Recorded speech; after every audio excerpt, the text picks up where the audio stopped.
Slip पकड़ लीजिए sir, slip पकड़ सामने देख कैसे देखिए।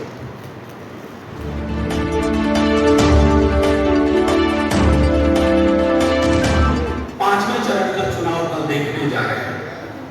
4 चरणों में इंडिया गठबंधन को, बिहार में राष्ट्रीय जनता दल के नेतृत्व में चल रहे महागठबंधन को एक जबरदस्त उभार मिला और उस उभार की वजह है ये वचन 24 के 24 वचन।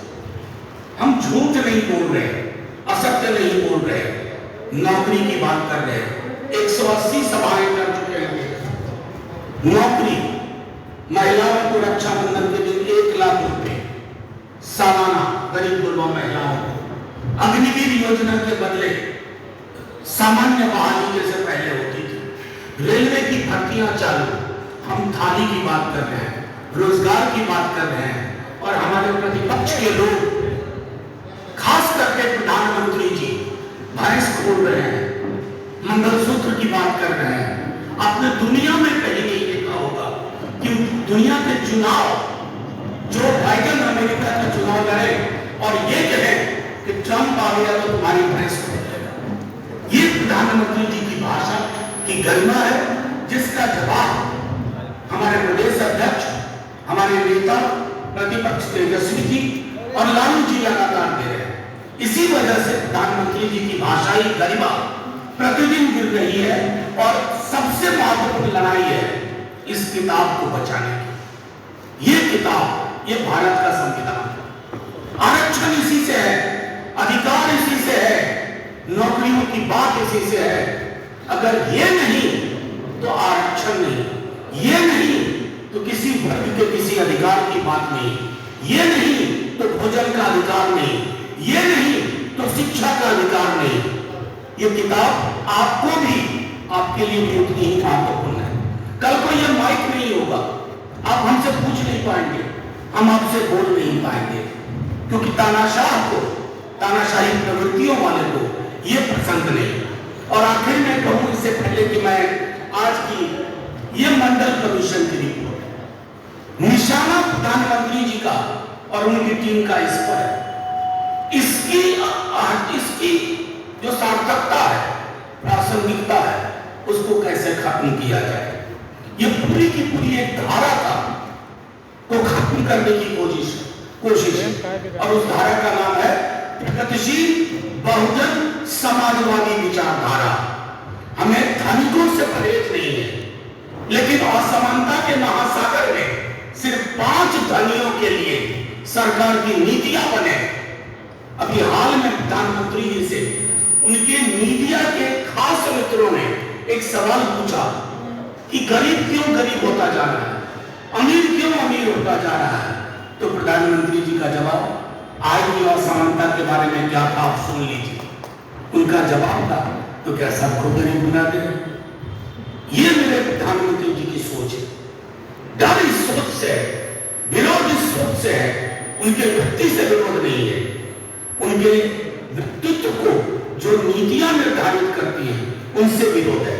अब ज्यादा वक्त न लेते हुए मैं सर्वप्रथम इस परिवार में इसी विचारधारा के हमारे सतीश जी हैं, 3 टर्म एमएलए और बहुजन प्रगतिशील धारा के एक सशक्त चेहरा, प्रभावशाली चेहरा, ये अपना कार्य निष्पादन बिना स्वार्थ के कर रहे थे। मैं अपने प्रदेश अध्यक्ष जी से आग्रह करूंगा कि राजद परिवार में माननीय सतीश जी का स्वागत करें। मैं आप लोग का स्वागत करता हूँ पत्रकार बंधु, प्रिंट मीडिया के हो आप, डिजिटल मीडिया या सोशल मीडिया, कोई भी जो पुरानी साथी हैं मीडिया के, उनको मालूम है सतीश जी कौन ताकत है इस बिहार में। मैं थोड़ा सा याद करा दूँ, सोशल जस्टिस का जब बंटवारा बिहार में हुआ, जिसके आधार पर धीरे धीरे ये धार्मिक उन्मादी इस देश के ऊपर शासन कर रहे हैं। इन्होंने अनजान में एक अपनी पूरी चेतना रैली की। आज जो बिहार के मुख्यमंत्री लव उसके नाम पर बने हैं, उनका कोई योगदान नहीं था। श्री नीतीश कुमार आज तक कभी भी कुछ कमाया नहीं, दूसरे के द्वारा अर्जित यश का प्रयोग किया है। याद करिए मैं क्या कह रहा हूँ, कोई भी ऐसा काम नहीं किया जिससे बिहार की जनता प्रभावित हो। लेकिन वरिष्ठ साथियों के द्वारा जो अर्जित राजनीतिक ताकत थी, वह एक धोखेबाजी में उन सब पर कब्जा करते चले गए। जहाँ से बुनियाद पड़ी थी सोशल जस्टिस को घटवाने का, आज ये प्रसन्नता है वह सतीश हम लोग के बगल में आज बैठे हैं राष्ट्रीय जनता दल को पुनर्मिलन और एकता के लिए। अनीता चौधरी जो लंबी राजनीति में टिकेंगे और इन्होंने चुनौती दी राजनीति में एक ऐसे व्यक्ति को जिसको नीतीश से कम धोखाधड़ी करने नहीं आता। और मुझे आशा है अनीता जी इस बार परास्त करेंगी ऐसे धोखाधड़ी करने वालों। इसलिए हमने अपनी राजनीति लेफ्ट पार्टी से नाशवानी चिंतन से शुरू किया था। 18 वर्षों तक मैं श्री बाबू के पहले मुख्यमंत्री थे। उस पंचायत का मैं मुखिया रहा हूँ, प्रमुख रहा हूँ, 15 वर्षों तक एमएलए रहा हूँ। लेकिन आज के पहले के 17 लोकसभा का चुनाव हुआ, 18वां लोकसभा के चुनाव के सामने देश राजनीतिक संकट के चौराहे में खड़ा है और लगता है कि देश के संविधान के सामने, आरक्षण के मुद्दा के सामने, वोट का अधिकार के सामने, रोजगार के लिए तमाम सवालों पर देश आज विभक्त है। और हमको ऐसा लगा, आदरणीय लालू प्रसाद जी के सानिध्य में भी हमने काम किया है। जगता बाबू लगातार 15 वर्षों तक मंत्री थे, देश के जाने माने मंत्री थे, तब मैं उनका विधायक था।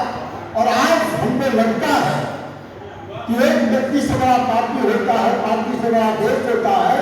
और देश को बचाना, देश की एकता अखंडता को बचाना, गांधी जयंती का गीत को बचाना, और जिस चुनौती को बिहार के पेट से पैदा लेने वाला एक नौजवान नेता स्वीकार किया है और पूरे देश को, पूरे बिहार को भरोसा दिया है कि हम जान दे देंगे, लेकिन मोदी को देश को तोड़ने की इजाजत बिहार की धरती से कदापि नहीं देंगे, जिसका नाम तेजस्वी प्रसाद यादव है।